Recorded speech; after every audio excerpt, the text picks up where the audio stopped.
Hi guys, welcome to Educating Shanny. I'm Shanny and I'm recovering from an eating disorder. Hi Shanny, hi! So welcome to today's video.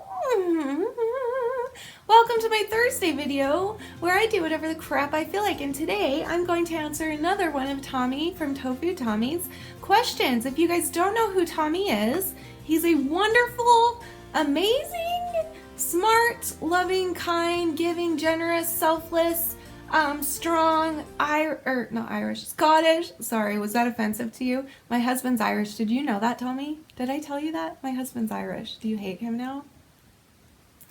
Anyway, he's this amazing man who's recovering from anorexia, and he is a vegan, a very passionate vegan, and I love him for that. He's awesome. Go and check out his channel. I'll put it below.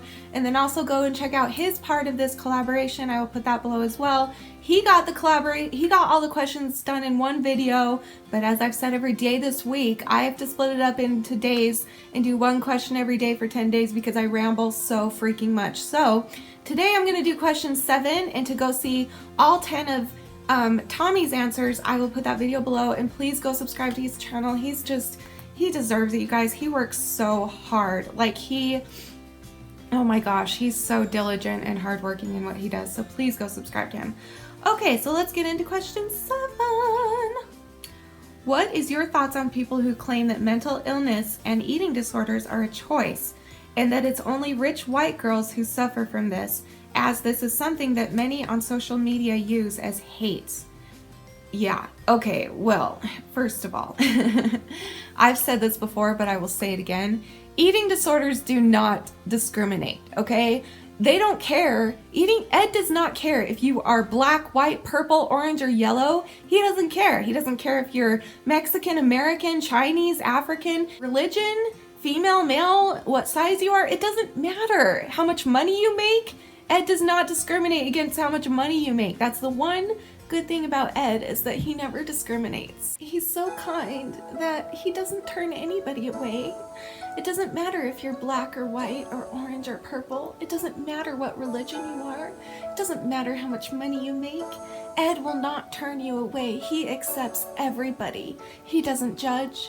He accepts everybody into his world. And so that's the one good thing about him, is that he does not discriminate. So thank you, Ed, for that. That's very kind.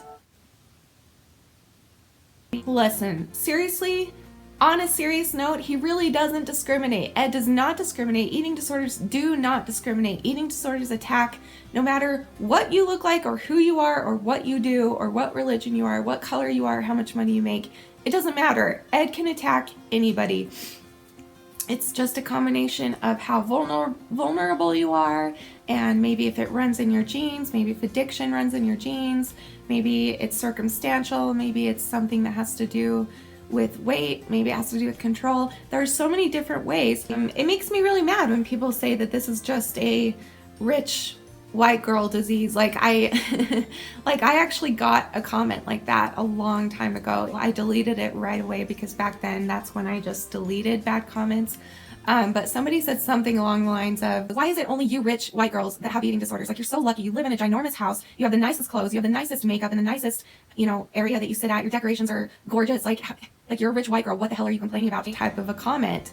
And I responded to them because, again, that was back when I was very sensitive and I didn't figure it out that responding would keep the trolls going. And so this was back when I responded, but after I responded, I deleted it, and I deleted the comment also. But I said something along the lines of, first of all, you shouldn't be judging me. This is not my home. This is my parents' home that we live in, that we have to live in because we make very barely any money at all. The clothes I'm wearing were given to me by my mother. The makeup I'm wearing is from the dollar store, and the decorations for my desk were from my mom taking me shopping for my birthday. So don't sit here and judge and say that I am a rich white girl and that's why I'm struggling. I was so furious. I'm like, don't even. Just because I look good and because my house looks amazing, you don't know a situation. You never know. I am here because, or I was at the time, because Danny could not hold down a job that supported for us to be living somewhere else, and I couldn't work. And this was back before, you know, we figured our stuff out. We're trying to figure it out now. We're going to be moving out in the next few months. But back then it was like so offensive to me. I'm like, why are you judging me? So first of all, that made me mad. And yes, I get furious when people talk about how eating disorders are a choice. My friends,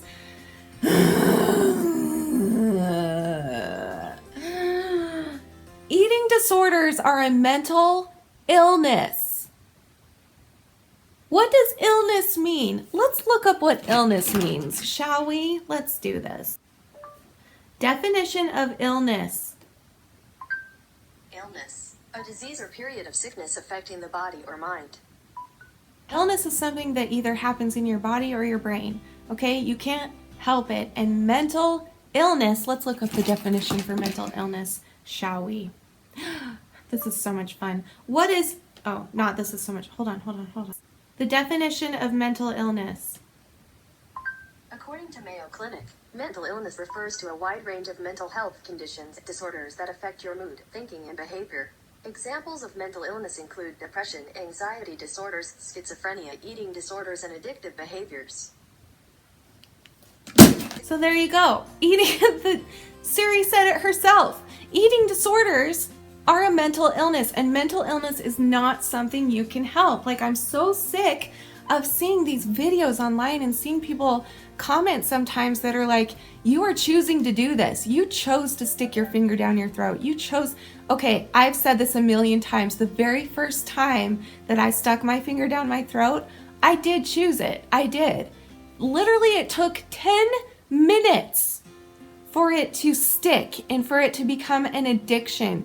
Just like anybody with an addiction, when you choose to smoke for the first time, of course you choose it. You choose to put the cigarette in your mouth, but then you become addictive, either because it's circumstantial or because you already have an addictive behavior, and cigarettes are addictive. You know, like that's how it was for me. And if I had known at that age, when I was 13, when my bulimia first started, if I had known that I had already been suffering with a different eating disorder for 8 years prior to that, then I probably wouldn't have, but I didn't know that. I didn't know that I had an addictive personality. I didn't know that it was in my genes to have an eating disorder. I didn't know that it was in my genes to have so many mental disorders. And so I didn't know. And so yes, I stuck my finger down my throat, and a lot of us out there don't know. A lot of it's not talked about as much as it should be. And some of us might not even know if it is, even if it is in our family, even if their parents are struggling with mental illness. I'm so passionate about this today. Even if our parents are struggling, some of us don't know that. Some of us never know that. Some of us grow up thinking that that behavior is completely normal. That's how I was. I thought the way that I grew up and the way that my dad was, he was extremely bipolar. He was an extremely scary, abusive man. And I didn't know that that was abnormal until I got out of that situation. And unfortunately, by then, again, I was already trapped in the eating disorder trap. So you really can't sit there and say that it's a choice to have an eating disorder, because choosing a behavior for the first time might be a choice, but that's not having an eating disorder. Having an eating disorder isn't just about choosing to stick your fingers down your throat. Having an eating disorder is in here. It is mental. It's a mental illness, and it is a real illness. And you wouldn't go to somebody with cancer or even the flu, you know, even the common flu, and be like, you're really making nothing out of this. This is not a big deal. Like, you don't have an illness. You're fine. So you wouldn't say that to somebody like that. You would be like, oh, that sucks that you're sick with the flu. I hope you get better. Or with cancer, you'd be like, wow, my heart is broken for you. I will pray for you. I'm thinking of you every day, all day. Like, and not to compare it with cancer. I've said this before, like, I consider cancer to be probably the worst thing that a human being could probably experience on this earth. So I don't want to like compare it, but I'm comparing the part where it is an illness, and you wouldn't go to somebody with cancer and call them out and say, you don't have an illness. This is all in your head. Seriously? Come on. So yeah, I get very furious about it, but I guess we just have to remember, you guys, that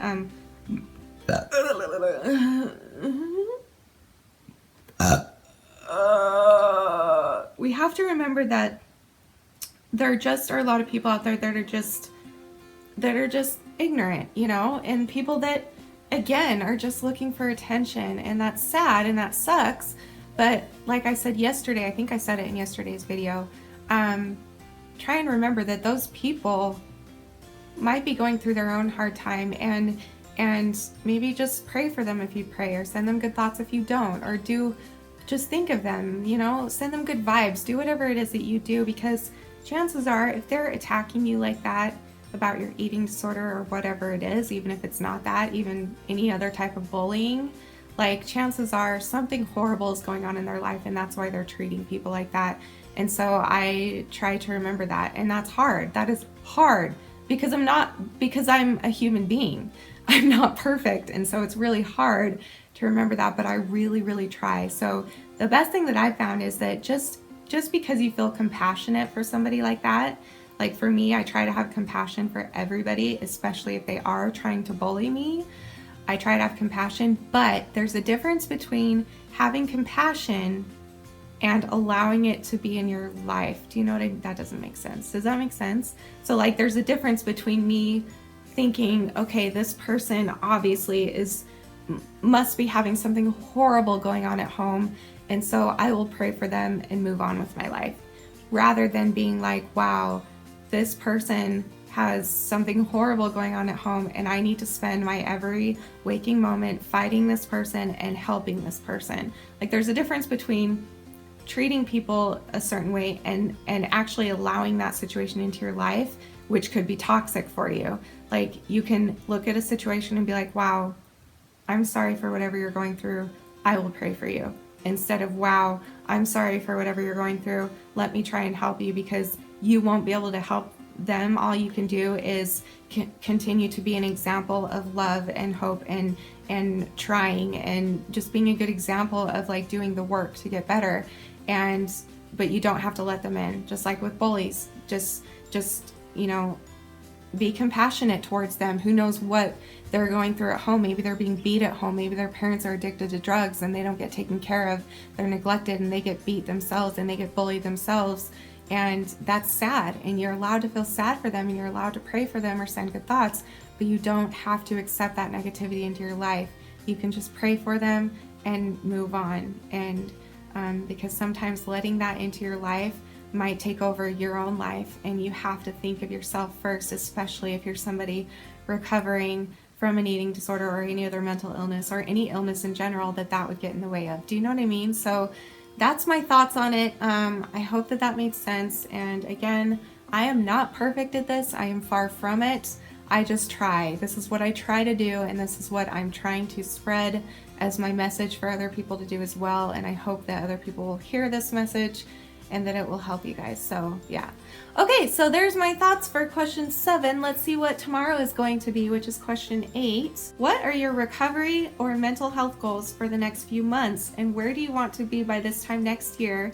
And for your YouTube channel? And is your faith a big part in your recovery? So that's a great question. I can't wait to talk about that tomorrow. I have shockingly a lot to say about that too. So I will see you tomorrow for that. Thank you again, Tommy, for these questions. Please go subscribe to him. His information is below, and go watch his video and listen to his answers to all of these questions, because it's interesting to get the answers from a male anorexic's point of view as opposed to a female bulimic's point of view. So it's really, really interesting. So go watch that video, and I will see you guys tomorrow. And I love you, and remember forever and always, you are beautiful, you are worth it, and I am too. Thank you for watching. Bye!